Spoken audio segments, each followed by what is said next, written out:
नमस्कार, मी सौरभ लाखे. एमएच बिंदासच्या व्यक्तिविशेष या विशेष भागामध्ये आपल्या सर्वांचं मनपूर्वक हार्दिक स्वागत. आज आपण अशा व्यक्तिमत्वाला भेटणार आहोत ज्यांच्या विशेष कार्यशैलीची केवळ शिरूर नव्हे तर औरंगाबाद जिल्ह्यात चर्चा आहे. शिरूर पोलीस ठाण्याच्या 63 गावातील कायदा व सुव्यवस्था अगदी प्रामाणिक व चोखपणे ते बजावण्यात ते क्रियाशील आहेत.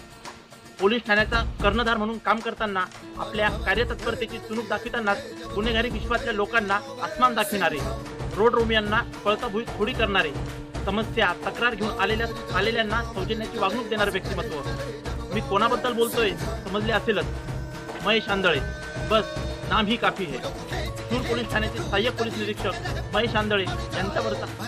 नमस्कार, मी प्रवीण मडे. एमएच बिंदासच्या आजच्या या विशेष भागामध्ये आज आपल्यासोबत असं व्यक्तिमत्व आहे ज्या व्यक्तिमत्वाने आपली एक वेगळी रूपरेषा, वेगळ्या कामातून, वेगळ्या अनुभवातून सामाजिक जीवन, व्यक्तिगत जीवन या सगळ्या जबाबदाऱ्या सांभाळून 63 गावांची जी ज्या पद्धतीने जबाबदारी पार पडलेली आहे अशा व्यक्तीला आज आपण भेटणार आहोत व्यक्तिविशेष या कार्यक्रमामध्ये. व्यक्तिविशेष मध्ये आज आपल्यासोबत आहेत शिरूर पोलीस ठाण्याचे सहाय्यक पोलीस निरीक्षक महेशजी आंधळे सर. यांच्यासोबत आज आपण चर्चा करणार आहोत की सामाजिक मनावरती ज्या पद्धतीचा दरारा या साहेबांनी तयार केला आहे आणि या दराऱ्यासोबतच सामाजिक उपक्रमामध्ये सहभाग नोंदवत समाजाला वेगळी दिशा देण्यासाठी, वेगळी कलाटणी देण्यासाठी ज्यांनी काम केलंय या व्यक्तींना आज आपण या कार्यक्रमामध्ये विशेष आमंत्रित केलंय आणि या कार्यक्रमामध्ये आज आपण त्यांच्यासोबत जाणून घेणार आहोत. 2 दिवसापूर्वी आमचा ट्रेझर लॉन्च झाला होता शिरूर पोलीस ठाण्याचे सिंगम म्हणून, म्हणजे वर्दीतला दर्दी. वर्दीच्या पलीकडे देखील ज्यांना दर्द माहित असतं, ज्यांना जखम माहित असतं, दुःख माहित असतं, हे दुःख मनामध्ये सामाजिक दुःख समजून घेऊन समाजाच्या दुःखाला वेगळ्या पद्धतीने बाजूला सारून सामाजिक मनांना, समाजातील असंख्य ग्रासलेल्या मनांना कलाटणी देण्याचं काम महेशजी आंधळे सरांनी केलंय. तर खूप खूप स्वागत आहे तुमच्या या कार्यक्रमामध्ये. महत्वाचा विषय असा आहे की आपल्याबद्दल बरंच काही जाणून घेतलंय. आपण यापूर्वी रुरल एरियामध्ये ज्या पद्धतीनं एक आत्ताचे सिंगम जर म्हटलं तर सिनेमा पलीकडच्या जनतामध्ये तुम्ही काम करताना पाहायला मिळाले. मध्यंतरी एक बातमी आमच्या चॅनल पर्यंत आली होती की 11 डीजे म्हणजे तुम्ही या ठाण्यामध्ये तुम्ही जमा करून घेतले होते. तरी सगळ्यात मोठी गोष्ट आहे म्हणजे हा एक बुद्धी कौशल्याचा भाग आहे मित्रांनो. 11 डीजे 11 गावांमध्ये 11 गुणे 22 म्हणजे 22 कर्मचारी पाठवून त्या गावांची देखरेख त्या डीजे साठी करायची आणि 22 कर्मचाऱ्यांना कामाला लावायचं. एवढं करून पुन्हा त्या गावाची संयम, शांतता या सगळ्या गोष्टी भंग होतात. या सगळ्या गोष्टींना अनुसरून तुम्ही एकच युक्तिवाद वापरला, सगळे डीजेस ठाण्यामध्ये जाऊन गेले म्हणजे सगळीकडे शांततामय वातावरणात शिवजयंतीमध्ये तुम्ही मोलाचं योगदान दिलं. विविध पद्धतीने सामाजिक भूमिका तुम्ही मांडल्या. तर हे सगळं करताना जो तुमचा जीवन प्रवास खरा सुरू झाला पोलीस खाकी या वर्दीमध्ये ज्या पद्धतीने तुम्ही उतरलात, तर तिथपर्यंत कसे आला सुरुवातीला आमच्या प्रेक्षकांना सांगा ज्यांना आतुरता लागली आहे त्या सगळ्या गोष्टीवर. माझे वडीलही पोलीस खात्यात होते, माझे वडील पोलीस अधिकारी होते, त्यामुळे मला लहानपणापासूनच अट्रॅक्शन होतं. शाळेत जेव्हा प्रश्न विचारला जायचा की तुम्ही काय होणार, लहानपणी उत्तर देतच राहतात विद्यार्थी, मी पायलट होणार. मी लहानपणी सांगितलं मी PSI होणार. त्यावेळेस कसं म्हणजे काही विचार केलेला नव्हता, पण ते उत्तर होतं आणि ते प्रत्यक्षात आलं. अशा घटना घडत गेल्या आणि त्याला कलाटणी मिळाली आणि ते वास्तविकतेत उतरलं. त्यासाठी माझे प्रयत्नही खूप आहेत आणि सर्वात महत्वाची म्हणजे विशेष बाब म्हणजे मी NCC मध्ये होतो कॉलेजमध्ये असताना. मी 3 वर्ष NCC सर्टिफिकेट पास आहे. सिनियर अंडर ऑफिसर होतो मी NCCचा. मला CM स्कॉलरशिप मिळाली होती त्या काळामध्ये आणि तो एक मोलाचा आणि नाईलाचा दगड ठरला माझ्यासाठी NCC. त्यामुळे मला प्रेरणा मिळाली NCC मुळे आणि माझे NCCचे सर्व जागीरदार सर त्यांनी मला काय मार्गदर्शन केलं. त्यानंतर ग्रॅज्युएट झाल्यानंतरही मी MPSCचा अभ्यास केला आणि नंतर पास होऊन मी दादाला सांगितलं. मित्रांनो, सगळ्यात महत्वाची विषय गोष्ट आहे या ठिकाणी महाराष्ट्र पोलीस ज्या पद्धतीने कामगिरी करताना दिसते, मात्र त्यांच्या मागे ज्या पद्धतीने पोलिसांचा राग, दबाव, त्यानंतर कठोर दंडात्मक कारवाई या ठिकाणी पाहायला मिळते. कदाचित काही मनांच्या सामाजिक मनामध्ये काही ठिकाणी नाराजगी तयार होते. मात्र या सगळ्या गोष्टी मागची महत्वाची भूमिका जी असते, या पलीकडेही पोलीस नेमकं काय करतात, पोलिसांना सामाजिक जीवनाचं भान कसं असतं हे आपण कधी जाणून घेण्याचा प्रयत्न केला नाही. या बाबतीत जर उदाहरण जर सांगितलं तर महेशजी आंधळे सर आपल्याला आज या ठिकाणी पाहायला मिळतात. या ठिकाणी सर एक किस्सा तुमच्या बाबतीत आम्ही ऐकला आहे की पाचवड पोलीस ठाण्यात ज्यावेळेस तुम्ही सहाय्यक पोलीस निरीक्षक म्हणून काम करत होता, तर त्यावेळेला एक विवाह दाम्पत्य ज्यांच्यामध्ये 2 वर्ष अंतर राहिलेलं होतं आणि या 2 वर्षाच्या अंतरामध्ये घटस्फोटाचं प्रकरण जात असताना म्हणजे अनेकदा असं झालंय की प्रकरण न्यायालयात जातं आणि मग ते निकाली लागतं. त्यानंतर न्यायालयातून निकाल आल्यानंतर एकत्र राहणारे घटस्फोट घेण्याचे नंतर पण न्यायालयाची पायरी न चढता पोलिसांच्या समुपदेशाने ज्या पद्धतीने तुम्ही त्या 2 जीवांना एकत्र आणलं म्हणजे घटस्फोटीकडे जाणारं प्रकरण तुम्ही ते थांबवलं, ते नेमकं कशा पद्धतीने ते हाताळलं हे आमच्या प्रेक्षकांना एक महत्व सांगतो. पोलीस खात्यामध्ये काम करताना आणि पोलीस स्टेशनचा प्रभारी अधिकारी म्हणून काम करताना सतत असे प्रकरण येत राहतात. नवरा बायकोंचे कौटुंबिक वादातून भांडणं असतात आणि इगो प्रॉब्लेम असतो. बऱ्याचदा असतं की बायको माहेरी रुसून निघून गेलेली असते किंवा नवरा मारहाण करत असतो दारू. असंख्य कारण असतात छोटी मोठी, पण त्या छोट्या मोठ्या कारणातून बऱ्याच जणांचे संसार उद्ध्वस्त होताना आपल्याला पाहायला मिळतात. आणि एक पोलिसांनी एक प्रतिमा निर्माण असते, जनतेच्या मनामध्ये थोडी आदरयुक्त भीती असते पोलिसांवर आणि ती आपल्याला निर्माण करावं लागते. मी इन्चार्ज म्हणून काम करत असताना माझा तोच एक दृष्टिकोन होता की पोलिसाबद्दल थोडी गैरसमजही असतात लोकांच्या मनात. लहानपणापासून लहान मुलांना भीती दाखवण्यात येते पोलिसांची.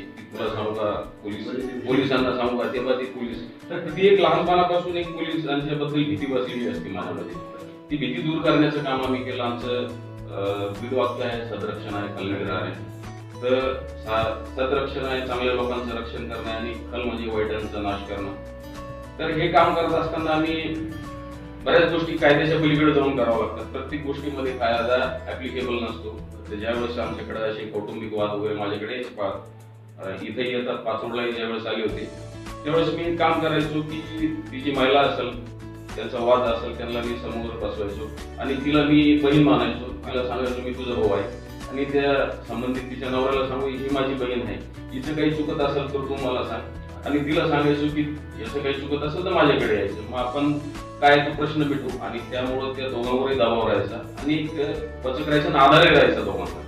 अशा तऱ्हेने मी त्या परिसरातले बरेचसे संसार जुळवून आणले होते. एकंदरीत आमच्या अभ्यासाप्रमाणे 6 पेक्षा अधिक जे प्रकरणे घटस्फोटाकडे जाणारे प्रकरण होते ते तुम्ही जुळवून आणले. तर हा प्रपंच उद्ध्वस्त होण्यापासून वाचवणाऱ्या या पोलीस उपनिरीक्षकाची ही स्टोरी आज खास आपण एमएस बिंदाच्या विशेष रिपोर्टमध्ये पाहणार आहोत. उत्सुकता लागली होती तुम्हाला की नेमकं काय असेल या भागामध्ये. महत्वाची गोष्ट आणखी आहे मित्रांनो, पोलिसांच्या बाबतीत जी आधारयुक्त भीती असते जसं आपल्याला सरांनी आता कळवलं की ही आधारयुक्त भीती जर नसेल, कदाचित पोलीस जर कायमच स्वरूपी जर तुमचे मित्र होऊन राहिले तर कदाचित पोलिसांचा जो दरारा आहे गुन्हेगारी विश्वास तो कमी होईल आणि गुन्हेगारी पुन्हा वाढेल. त्यामुळे कधी कधी पोलिसांच्या दंडात्मक कारवाईला आपणही तितकंच सहकार्य करायला हवं हा मुद्दा या ठिकाणी पाहायला मिळतो. आणि महत्वाचा विषय असा आहे की सामाजिक उपक्रमामध्ये आणखी एक विषय असा होता की तुम्ही एक चिमुकली जी मला वाटतं हरवली होती काहीतरी हे होतं ते प्रकरण, तर त्या सामाजिक उपक्रमामध्ये तुम्ही ती चिमुकलीला तिच्या घरापर्यंत सोडलं होतं. तर तो एक किस्सा काय आहे नेमकं तो एक पाचोड पोलीस स्टेशनला असताना एक आदिवासी समाजाची एक मुलगी होती, 8 ते 9 वर्ष वय होतं ती आणि ती आम्हाला रात्री फिरताना मिळून आली पेट्रोलिंगला आणि ती ठाणे जिल्ह्यातल्या दुर्गम भागातल्या आदिवासी जमातीमधली होती आणि तिला बोलताही येत नव्हतं. तिला मराठी आणि हिंदी हे दोन्ही भाषा कळत नव्हत्या. तिची ती गोंड किंवा गोरको ही भाषा होती. तेव्हा आमच्याकडे खूप मोठा प्रश्न निर्माण झाले. त्यानंतर आम्हाला माहिती मिळाली की तिची आई कुठेतरी रोडच्या कामाला मजुरीला आली होती, त्यावेळेस ती हरवली. तिची आई सुद्धा निघून गेली आणि खूप मोठा हे निर्माण झाला होता. मग आम्ही बऱ्याच ठिकाणी गुगलवर सर्च केलं, तिच्या भाषा ट्रान्सलेटमध्ये टाकल्या, खूप प्रयत्न केले आम्ही आणि ती जी बोलत होती ती व्हिडिओ तयार करून आम्ही आमच्या ग्रुपमध्ये स्प्रेड केले पोलिसांच्या विविध जिल्ह्यातल्या. त्यावेळेस कळालं की ही भाषा आहे. त्यानंतर तिने फक्त तिच्या गावाचं नाव लक्षात, तिला ती तालुका माहित नव्हता, जिल्हा माहित नव्हता. मग आम्ही शोध घेऊन तिच्या घरापर्यंत गेलो, तोपर्यंत तिची आई पण पोहोचलेली नव्हती तिथं. अशा तऱ्हेने आम्ही शोध घेतला आणि तिच्या पालकांना कळवलं, सुखरूप आम्ही तिला पोहोचही केलो. म्हणजे या ठिकाणी हा सारा सामाजिक सिंगम आज आपल्याला पाहायला मिळाला. दरारा, वचक आणि संयम, शांतता, सदरक्षण आहे, खलनिग्रह आहे या ब्रीदवाक्याचा खरा अर्थ आज आपल्याला कळाला. वर्दीच्या पलीकडे काय दर्जे असते, कोण दर्जे असतात या ठिकाणी आज आपल्याला पाहायला मिळालं. त्या चिमुकलीचं ती घरापासून बाहेर गेली होती, तिला कशा पद्धतीने घरापर्यंत पोहोचवलं, काय काय स्ट्रगल असतात पोलीस खाक्यामध्ये. म्हणजे खाकी हा रंग आपण दरारा म्हणून न पाहता या ठिकाणी सामाजिक वार्ता, सामाजिक जपणूक, सामाजिक भावना, त्यानंतर समाजाचं रक्षण, चांगल्याचं रक्षण, वाईटाचा नाश करत या ठिकाणी पोलिसांना कोणत्या अडचणींना सामोरं जावं लागतं. या बाबतीत आजही महाराष्ट्रातील असंख्य जनता अनभिज्ञ आहे, ज्यांना या गोष्टी माहितच नाही की पोलिसांचं नेमकं कार्य कशा पद्धतीने चालतं बॅकग्राऊंडला. आणि हे सगळं पोहोचवणारा एक मीडिएटर म्हणून मीडिया या ठिकाणी कुठेतरी यावा असाही आमचा एक हेतू आहे.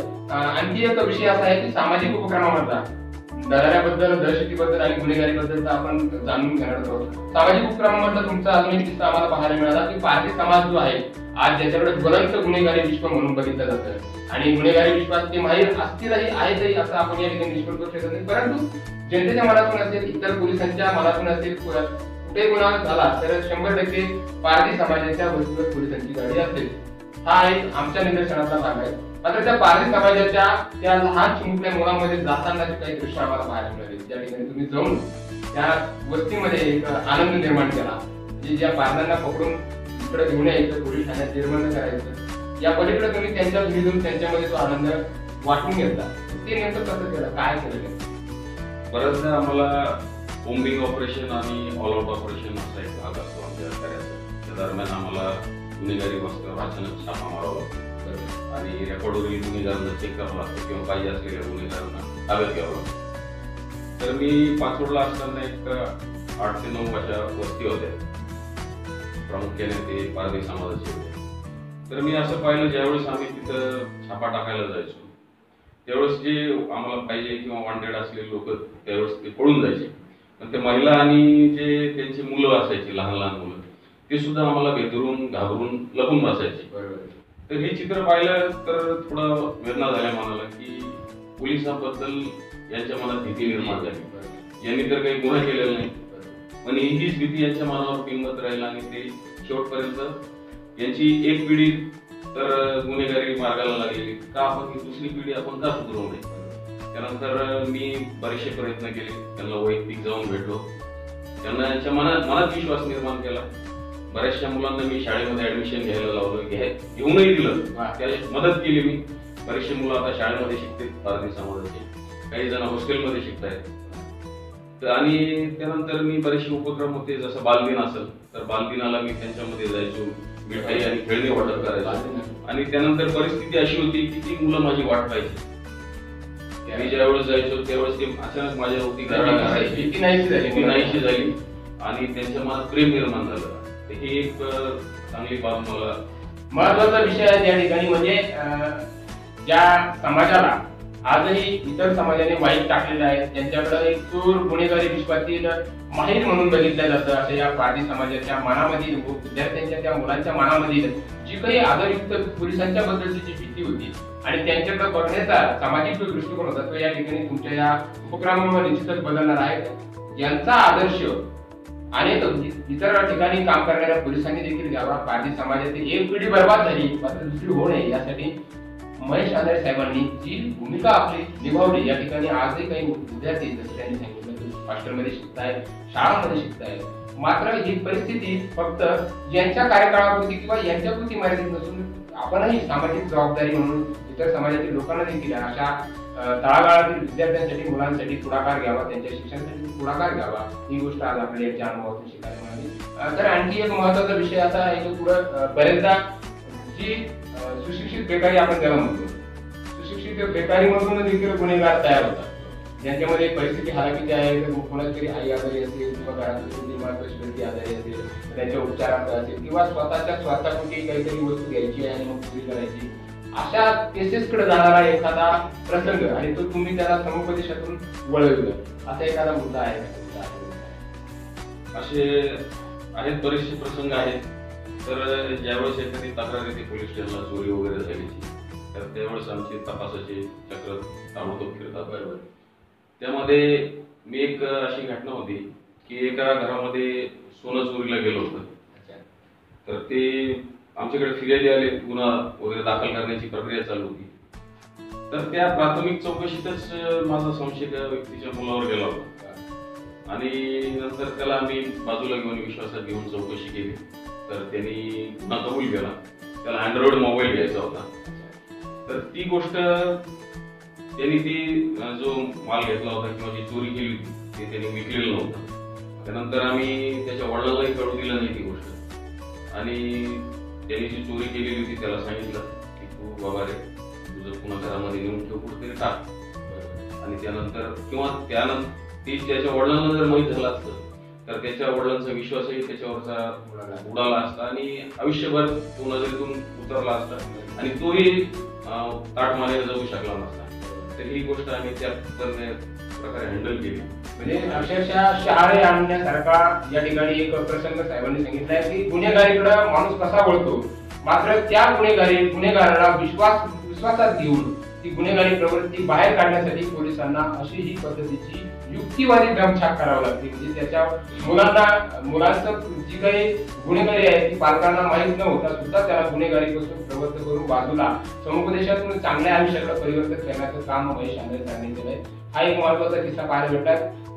यापूर्वी देखील त्यांनी जे 3-4 किस्से सांगितले ते देखील खूपच उल्लेखनीय आहेत आणि सामाजिक जीवनामध्ये आदर्शवादी बनलेले आहेत. आता पोलिसी खाक्या या ठिकाणी पाहायला मिळतो. गुन्हेगारीवर वचक दाखवणारा खाक्या आपण पाहिला आहे, मात्र गुन्हेगारीच्या पलीकडं सामाजिक जीवनामध्ये जी महत्वाची भूमिका निभावणारा खाक्या या ठिकाणी बरेच बदलती माणूस आपल्याला पाहायला मिळाला.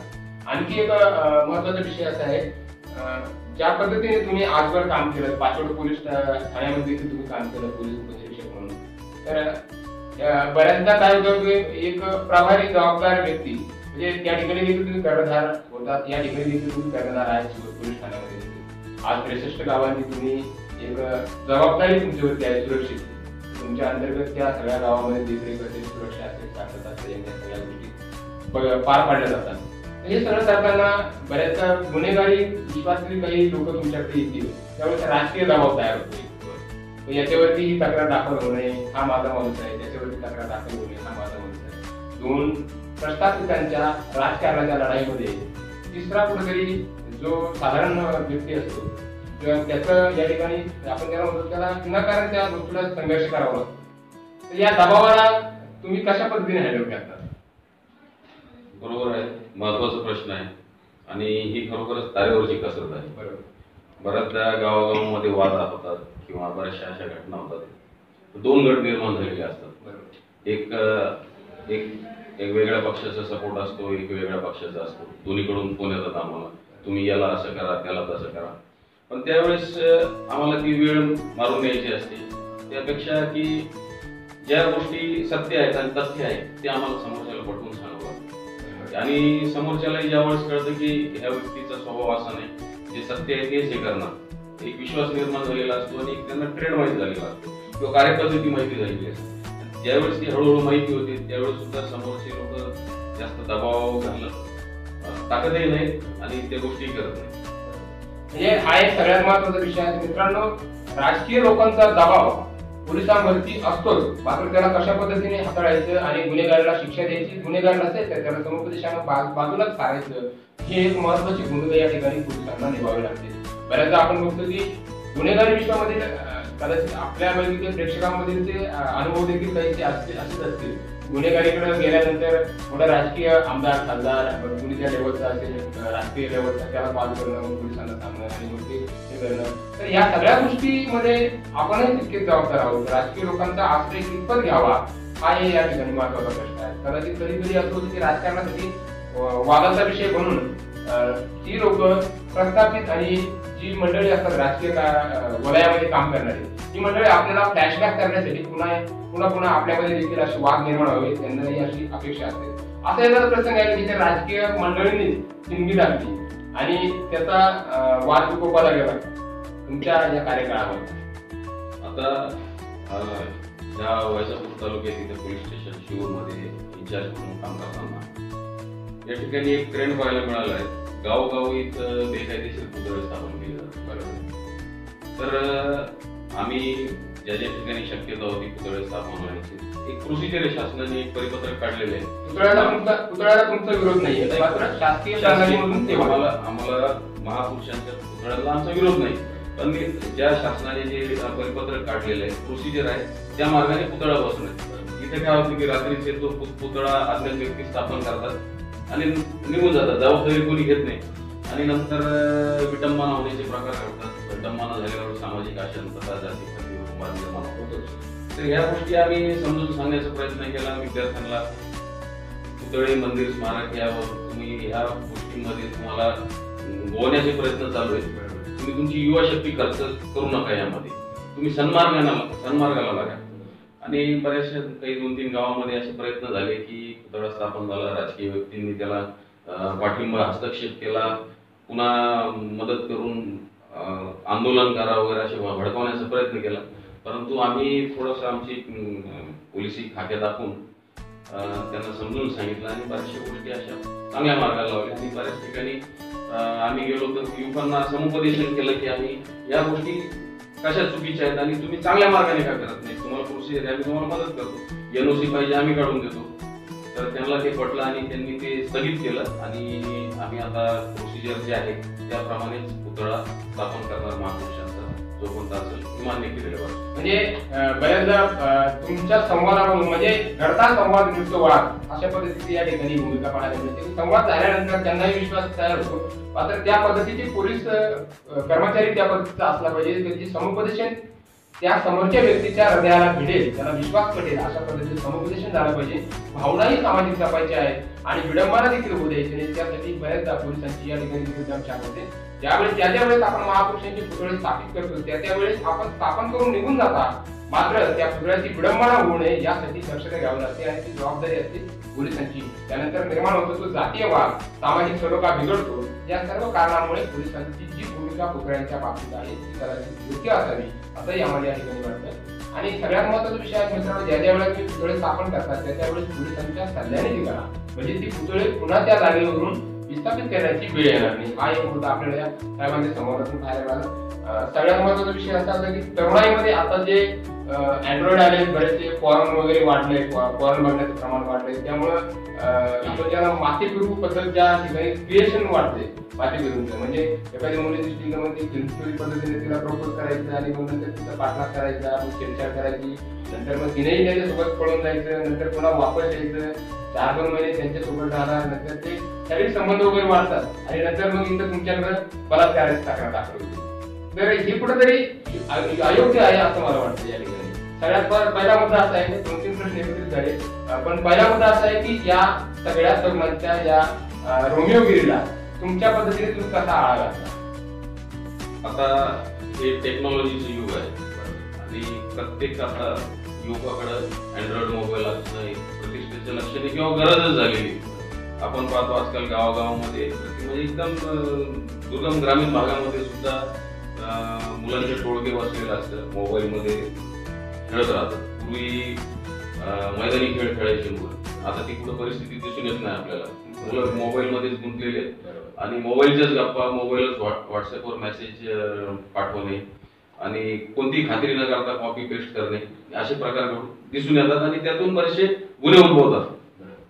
तर असे प्रकार जेव्हा जेव्हा आमच्या हातीमध्ये घडलेले आहेत, या मोबाईलवरून गुन्हे दाखल झालेत विनयभंगाचे, त्यावेळेस आम्ही कॉलेजेस किंवा शाळा आहेत, 9वी-10वीचे विद्यार्थी आहेत किंवा 11वी-12वीचे, यांचे कॉलेजमध्ये जाऊन आणि शाळेमध्ये जाऊन आम्ही समुपदेशन केलेलं आहे यांचं आणि त्यांना याचे गांभीर्य पटवून दिलेले आहे आणि यापासून होणारे दुष्परिणाम किंवा कायदेशीर यामुळे होणारे दाखल गुन्हे होऊ शकतात यावर त्यांना माहिती दिली आहे आणि बऱ्याच ठिकाणी या परिसरामध्ये त्या गोष्टी आता कमी झालेल्या आहेत. बरोबर आहे. तुमच्या कार्यकाळामध्ये जसं की आता माझ्या मते तो 7 ते 8 महिने या ठिकाणी कार्यकाळ तुमचा राहिला तो खूप प्रभावी राहिला, ज्यामध्ये गुन्हेगारी विश्व खूप कमी झालंय, म्हणजे गुन्हेगारांना एक वेगळा वर्ग तयार झालाय.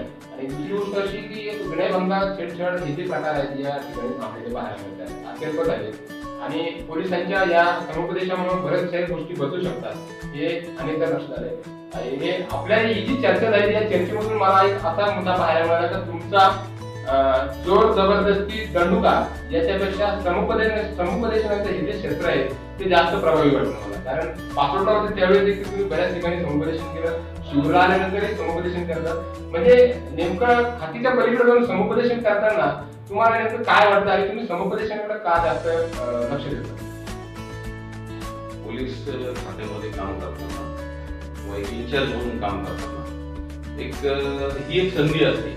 आपला जसा आपल्या योजना असतील किंवा आपल्या मनामध्ये म्हणजे आपली काम करण्याची जी पद्धत असेल ती आपल्याला इम्प्लिमेंट करण्याची संधी प्राप्त होते आणि आपल्याला तो स्कोप असतो.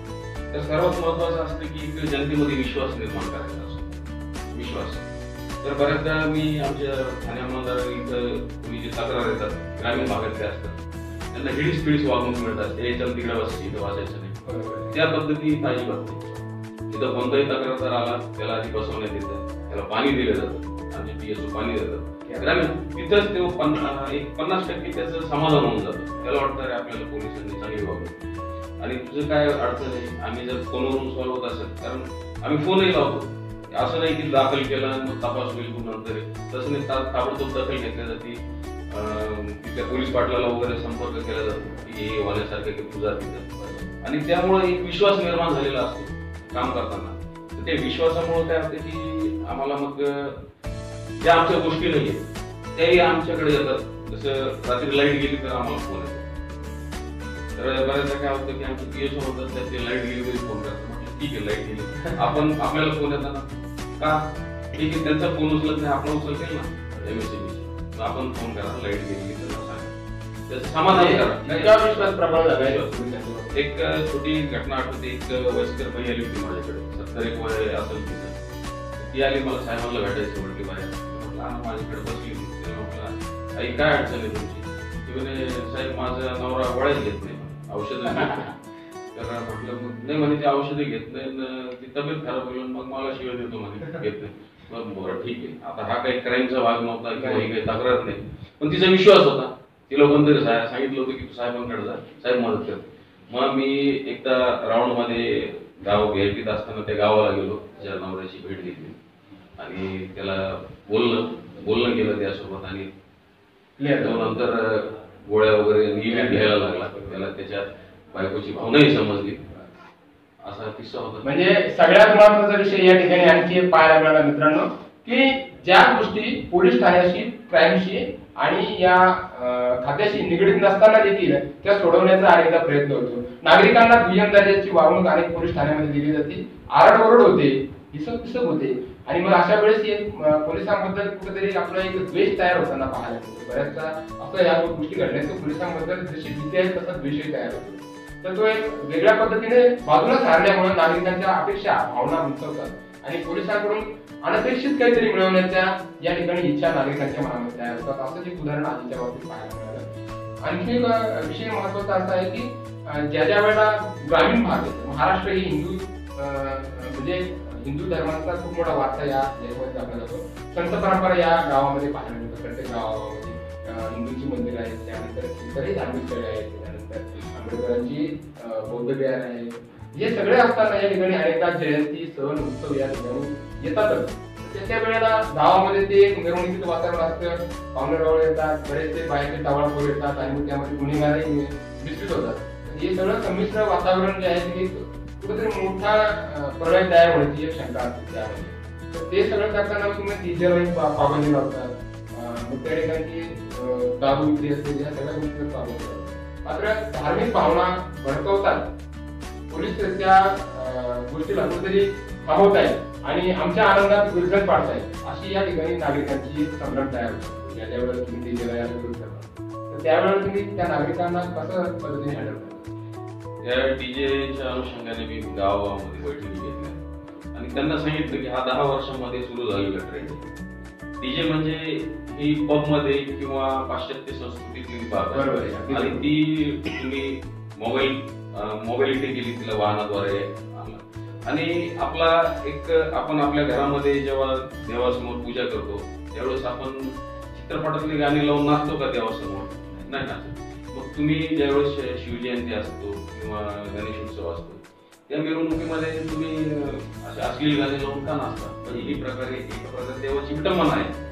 या गोष्टी मी समजून सांगण्याचा प्रयत्न करतो आणि त्या बऱ्याचशा त्यांच्या लक्षातही येतात की आपलं काहीतरी चुकतंय, आपण कुठेतरी वेगळ्या मार्गाला चाललेलो आहे हे लक्षात येतं त्यांच्या आणि त्यालाही आळा बसतो. जिथं बसत नसेल तिथं मग आम्ही कायदेशीर कारवाई करतो.